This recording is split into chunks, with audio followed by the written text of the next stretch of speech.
कर उसे ढांका और नकली चांद दिखाकर बहन से कहने लगे कि चांद निकल आया है, अर्घ्य दे दो। बहन अपनी भाभियों से कहने लगी कि चलो अर्घ्य दे। तो भाभियाँ बोली तुम्हारा चांद उगा होगा, हमारा चांद तो रात को उगेगा। बहन ने जब अकेले ही अर्घ्य दे दिया और खाने लगी तो पहले ही ग्रास में बाल आया, दूसरे ग्रास में कंकड़ आया और तीसरे ग्रास में मुंह की ओर दिया। तो उसकी ससुराल से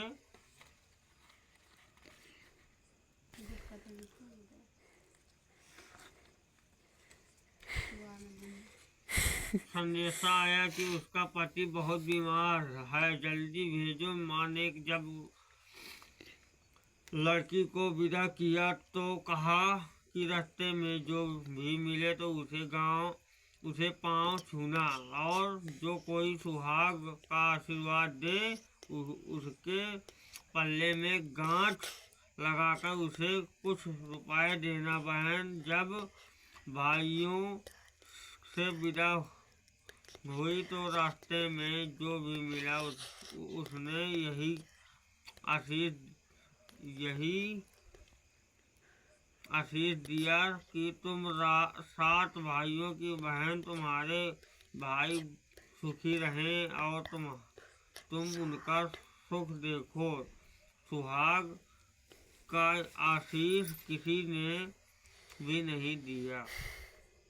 जब वह ससुराल पहुंची तो दरवाजे पर उसकी छोटी ननद खड़ी थी और उसने उसके भी पाँव छुए तो उसने कहा कि सुहागिन रहो, पुत्रवती हो।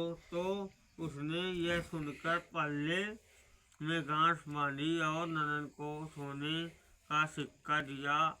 वह भीतर गई तो सास ने कहा कि पति धरती पर पड़ा है, तो वह उसके पास जाकर उसकी सेवा करने के लिए बैठ गई। बाद में सास ने दासी के साथ बची खुची रोटी भेज दी। इस प्रकार से समय बीतते बीतते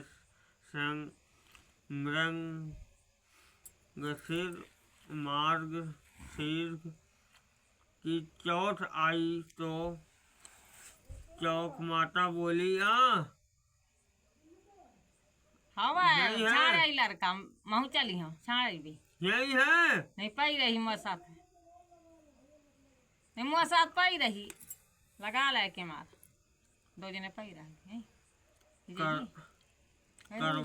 करवा ले भाइयों को प्यारी करवा ले। लेकिन जब उसे चौथ माता नहीं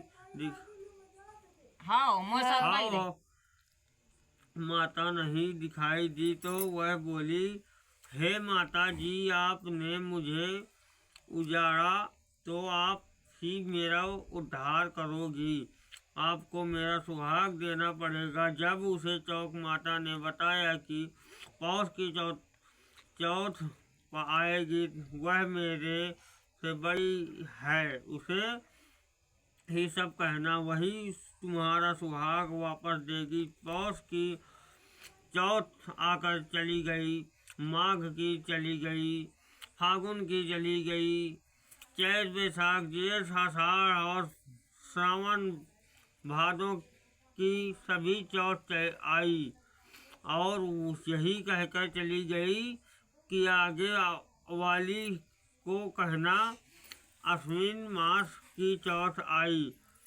तो उसने बताया कि तुम पर कार्तिक की चौथ नाराज है, उसी ने तुम्हारा सुहाग लिया है, वही वापस कर सकती है। वही आएगी तो चरण पकड़ कर विनती करना, यह बताकर वह भी चली गई। जब कार्तिक की चौथ आई तो वह गुस्से में बोली, भाइयों की प्यारी करवा ले, दिन में चांद उगाने वाली करवा ले, व्रत खंडन करने वाली करवा ले, भूखी करवा ले। तो यह सुनकर वह चौथ माता को देखकर माँ के चरण पकड़कर गिड़गिड़ाने लगी है। चौथ माता, मेरा सुहाग तुम्हारे हाथों में है, आप ही मुझे सुहागिन करें। तो माता जी बोली, पापिन हत्यारिन, मेरे पाँव पकड़कर क्यों बैठ गई?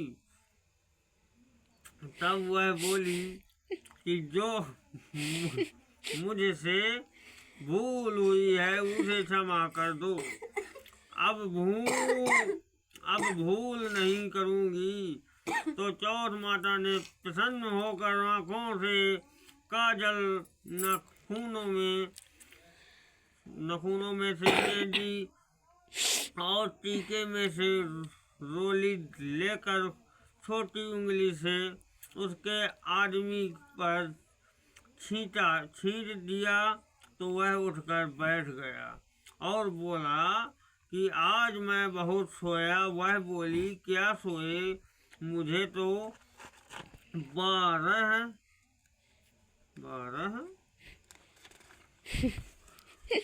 12 महीने हो गए जब जाकर चौथ माता ने मेरी सुहाग लौटाया। तब उसने कहा कि जल्दी से माता जी का पूजन करो। जब चौथ की कहानी सुनी, करवा का पूजन किया, फिर प्रसाद खाकर दोनों पति पत्नी चौपड़ खेलने चले गए। नीचे से दासी आई। उसने उन दोनों को चौपड़ पासे से खेलते देखा तो उसने सासू जी को जाकर बताया। जब से सारे गांव में बात प्रसिद्ध होती गई कि जब स्त्रियां करवा चौथ का व्रत करें तो सुहाग अटल रहेगा। जिस तरह से साहूकार की बेटी सुहाग दिया, उसी तरह से करवा चौथ माता सबको सुहागिन रखे। यही श्री करवा चौथ का व्रत है। उपवास का सनातन महिमा है। श्री करवा चौथ माता की कृपा से ही सुहाग की रक्षा होती है। बोलो करवा चौथ माता की जय। जय। अति प्राचीन